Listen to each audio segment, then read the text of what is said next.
Based on the proforma invoice ప్రకారం మనకి advance payment ఇస్తాం వెండర్కి. సో ఇక్కడ 29A పడుతుంది. ఏ మీన్స్ మన స్పెషల్ జిఎల్ ఇండికేటర్. మనం కాన్ఫిగరేషన్లో OBYRలో కేకి అగెనెస్ట్గా మన చార్ట్ ఆఫ్ అకౌంట్స్లో ఈ రీకాన్కి అగెనెస్ట్గా ఈ జిఎల్ అకౌంట్ మెయింటైన్ చేసినాం. ఇది కూడా రికాన్ అకౌంటే అయి ఉండాలి. టెంపరీ రికాన్ లాగా ఇది కూడా రికాన్ అకౌంటే అయి ఉండాలి స్పెషల్ జిఎల్. అందుకని చెప్పేసి ఇందాక ఎర్రర్ ఇచ్చింది అక్కడ. ఓకే, సో ఇక్కడ ఎంట్రీ వచ్చేసి vendor account debit, bank account credit. Okay, post. So ఇప్పుడు మనము ఇన్వాయిస్ క్రియేట్ చేయాలి కదా దీనికి. FB60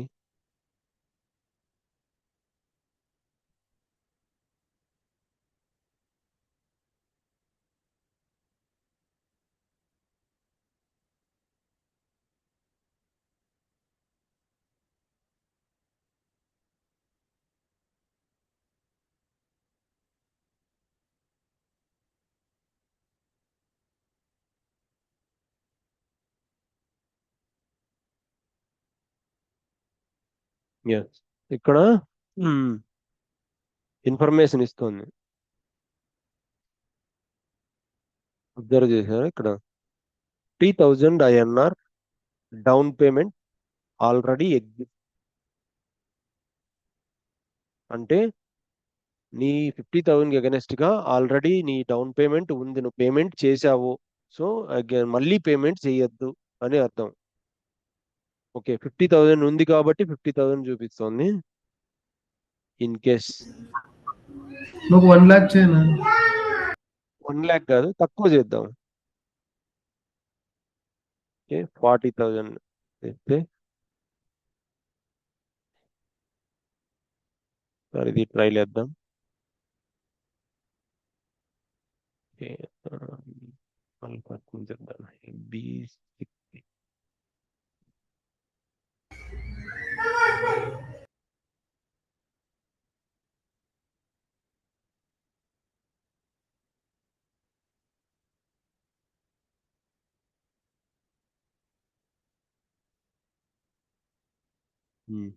ఇప్పుడు కూడా ఉంది 3,000 INR down payment already exist.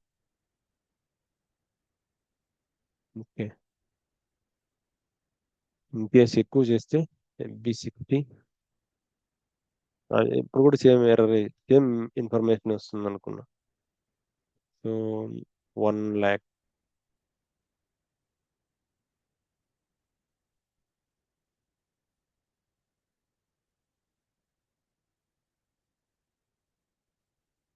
దానికి అమౌంట్తో సంబంధం లేదు రమణ్జీ. ఓన్లీ ఇవ్వాలంతే, ఎర్రర్ ఇవ్వాలా, అదే ఇన్ఫర్మేషన్ ఇవ్వాలి అంతే. ఎంత మనకి FBL 1Nకి వెళ్తే క్లియర్ తెలుస్తుంది అన్న. FBL 1Nకి వెళ్తే 50,000 అడ్వాన్స్ ఇచ్చాడు. చేసినప్పుడు ఇన్ఫర్మేషన్ ఇస్తుంది ఇక్కడ. నేను నీ వెండర్ ఇన్వాయిస్ అమౌంట్ తో పని లేదు, నువ్వు ఆల్రెడీ నీ దగ్గర 50,000 నువ్వు పే చేసావు ఈ వెండర్ కి అని ఇన్ఫర్మేషన్ ఇస్తుంది అంతే.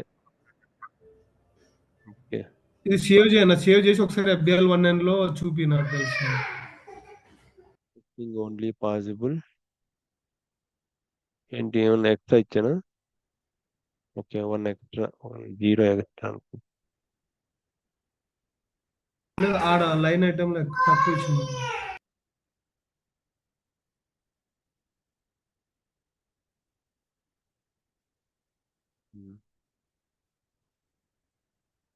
సో శాలరీస్ ఈ వెండర్ కి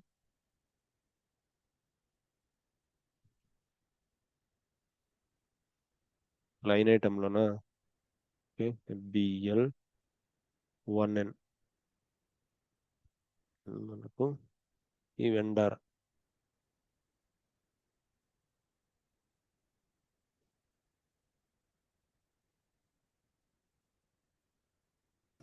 ఒకసారి ఇది స్పెషల్ జిఎల్ ఇండికేటర్ సెలెక్ట్ చేసుకున్నాం, బ్యాక్ వచ్చి అవే సెలెక్ట్ చేసుకోవాల్సింది. నార్మల్ ఐటమ్స్ తీసేయాలా, ఓన్లీ స్పెషల్ చేయాలి ఇండికేటర్ నోటెడా.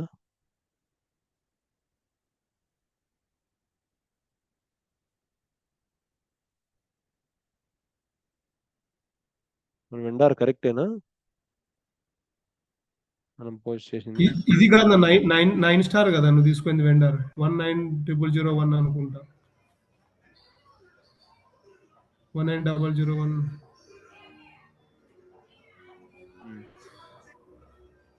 డిస్ప్లే కొట్టిన డిస్ప్లే 1900. 19001. దీనికి అడ్వాన్స్ 50,000 ఉంది. ఓన్లీ స్పెషల్ జిఎల్ తీసుకుంటే. ఓకే, ఇండికేటర్తో ఏతోది స్టోర్ అయింది. నార్మల్ పోస్టింగ్స్ తీసుకుంటే 1 lakh invoice KR KZ payment. So 50 remaining 50,000 ఓపెన్లో ఉంది, ఇంకా 50,000 పే చేయాలి.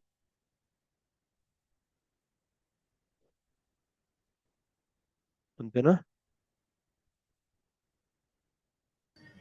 అంతేలే అన్నది.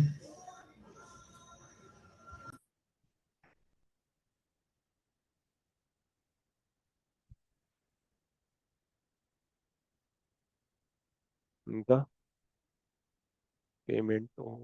ఓకే, సో దీనికి పేమెంట్ కూడా చేసేద్దాం అక్కడ.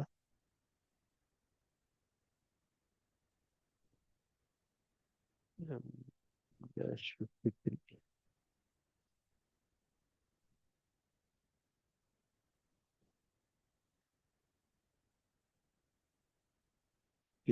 $50,000 మనం పేమెంట్ చేయాల్సింది ఎంత? 50,000.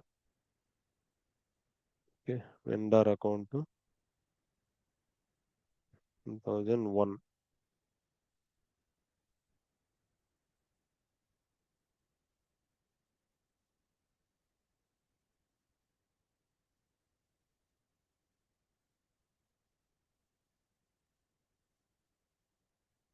$1 lakh ఎందుకు వస్తుంది?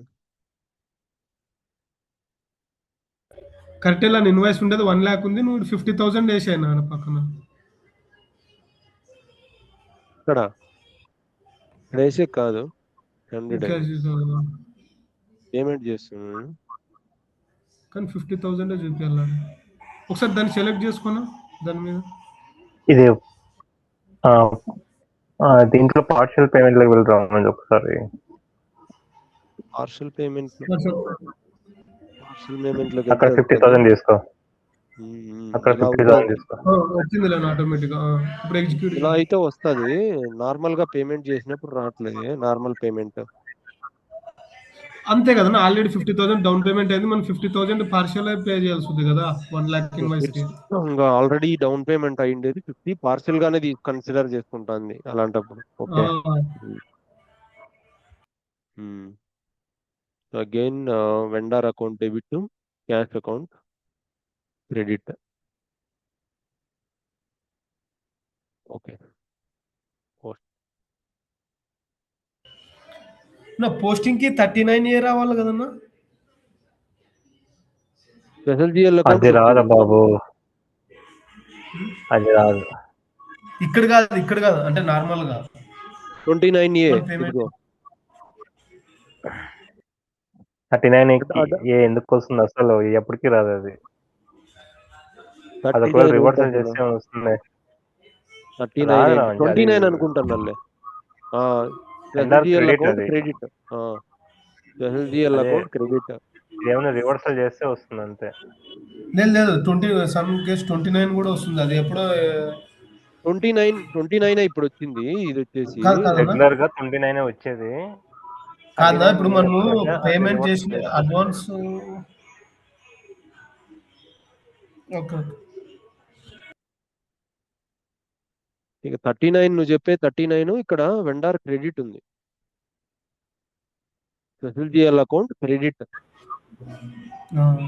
మనం చేసేది డెబిట్. మేబీ కస్టమర్ అడ్వాన్స్ లో ఏమన్నా రావచ్చు.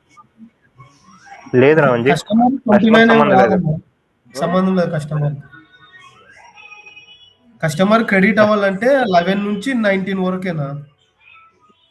కస్టమర్ కి 19 వస్తుంది రామంజీ. సో అదే దీనికి 11 29 to వస్తుంది. 19 క్రెడిట్, 1 ఇది to వెండార్ 10 అకౌంట్ కి డెబిట్. వెండారే లేదు, అకౌంట్ టైప్ వెండారే ఉంది. క్రెడిట్ సమ్ టైమ్స్ ఏ సిచ్యువేషన్ లో వస్తుందో మరి వస్తుంది, కంపల్సరీ ఏ 39 కూడా సిచ్యువేషన్ వస్తుంది. లేదే రామంజీ. వస్తుంది నా ఉమ్, రామంజీ నేను చెప్తాను చూడు, వీనికి వెండర్ కి అడ్వాన్స్ పేమెంట్ ఇస్తాము. ఇదే అడ్వాన్స్ పేమెంట్ మనం రివర్స్ చేస్తాం కదా ఎంట్రీ, ఆ, ఇది ఎగ్జాక్ట్లీ నా అప్పుడు 39 తీసుకుంటుంది సిస్టమ్. F-47 లో చేసినప్పుడు 39 ఏ వస్తుంది నా F-47 అంటే రిక్వెస్ట్ ఉండేది. అడ్వాన్స్ ఓకే, రిక్వెస్ట్ అప్పుడు వస్తుంది అది correct. F-47 payment request, correct.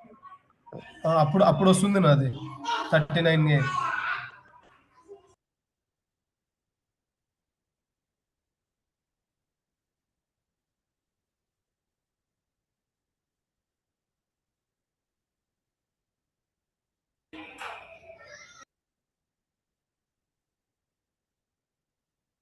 View అనా,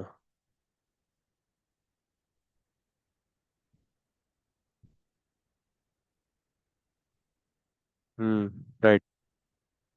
రిక్వెస్ట్ చేసినప్పుడు 39A వస్తుంది. మళ్ళీ దీనికి పేమెంట్ చేసినప్పుడు అగైనెస్ట్ దీనికి దీనికి మళ్ళా పేమెంట్ అడ్వాన్స్. చేసినప్పుడు 39 ఏ వస్తుంది నా. సరే, ఒక లైన్ ఇప్పుడు ఐటమ్ మనం వస్తుంది రిక్వెస్ట్ ఇక్కడ. దీనికి అగైనెస్ట్ గా పేమెంట్ చేయాలి కదా. సరే, F-48. ఆ.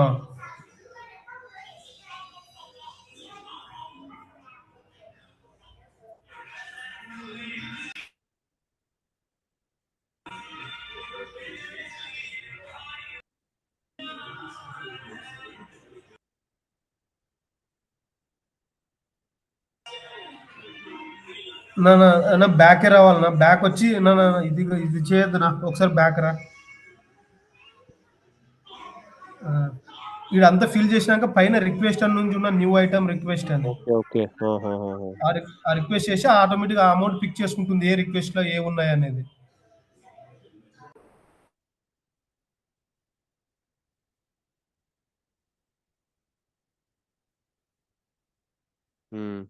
రైట్, ఇక్కడ ఉంది. ఓకే, ఇది సెలెక్ట్ చేసుకోవాలి. ఇప్పుడు ఎగ్జిక్యూట్ కొట్టు. అయినా 29 ఏమైనా వస్తుంది. 39A ఓన్లీ రిక్వెస్ట్ చేసినప్పుడు మాత్రమే వస్తుంది. లేదా దీన్ని చేసినప్పుడు కూడా రావాలి నా 39 వస్తుంది అనుకుంటా. ఓకే, ఏది రాదు రామంజీ, అది ఎందుకంటే వెండర్ కి అడ్వాన్స్ ఇస్తున్నాం మనము, ఆ డెబిట్ అవుతున్నాడు వెండర్. రిక్వెస్ట్ లో 39A కనిపిస్తుంది కదా, ఇందాక రిక్వెస్ట్ పోస్ట్ చేసినాం ఒకటి. రిక్వెస్ట్ వేరు, అది ఇవ్వక ముందు అన్నమాట. అది అడ్వాన్స్ ఇచ్చేటప్పుడు మనకి అదే చెప్తున్నారు రామంజీ. అది అవునవును, ఇది ఎంట్రీ కాదు ఇది అనమాట. ఇది ఫైనాన్షియల్ ఎంట్రీ కాదు, ఇది జస్ట్ కాదులే. రిక్వెస్ట్ అంతే. ఇది ఒరిజినల్ రిక్వెస్ట్, ఒరిజినల్ ఎంట్రీ ఇది. కరెక్ట్.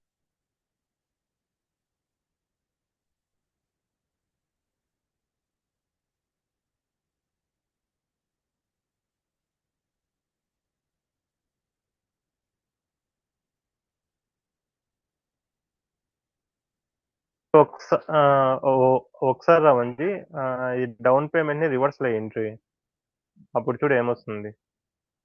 ఇందాక పోస్ట్ అయిందా ఇదా? రివర్స్ లే ఒకసారి ఎంట్రీ. రివర్స్ చేస్తే అప్పుడు 39A వస్తుంది లేదు.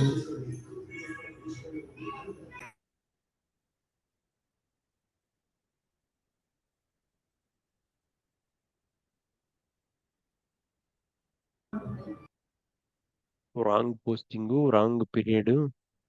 ఓ, ఇక్కడ న్యూ ఎంటర్ ఇచ్చినట్టున్నాడు S4 లో. ఇంతకు ముందు ఏంటంటే ఇక్కడ కరెంట్ పీరియడ్, నెక్స్ట్ పీరియడ్ అని చెప్పేసి ఉండేది. ఒక్క నిమిషం.